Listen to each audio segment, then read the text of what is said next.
રેશમા પટેલ, ગુજરાત પ્રદેશ મહિલા અધ્યક્ષ, આમ આદમી પાર્ટી. ખાસ કરીને જૂનાગઢની પવિત્ર ધરતી માટે એટલું કહેવું છે કે આજે જૂનાગઢ ખાડામાં ગયું છે. રોડ રસ્તા ભ્રષ્ટાચારીઓ ખાઈ ગયા છે.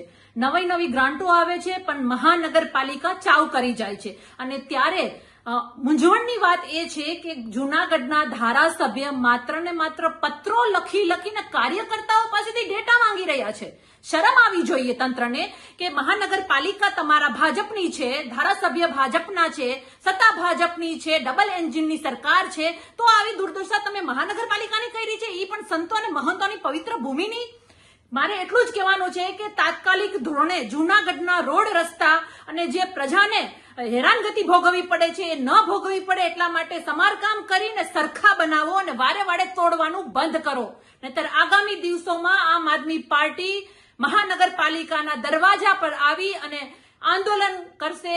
અમે ન્યાયની માંગ કરીશું, અમે સુધારાની માંગ કરીશું, એ ચોક્કસ છે. એટલે અમારી માંગણી છે કે તાત્કાલિક ધોરણે આ દરેક રોડ રસ્તાને સરખા કરવામાં આવે. નહીતર આમ આદમી પાર્ટીની આક્રમક વિરોધનો તૈયારી કરવા માટે ભારતીય જનતા પાર્ટી તૈયાર રહે. ધન્યવાદ.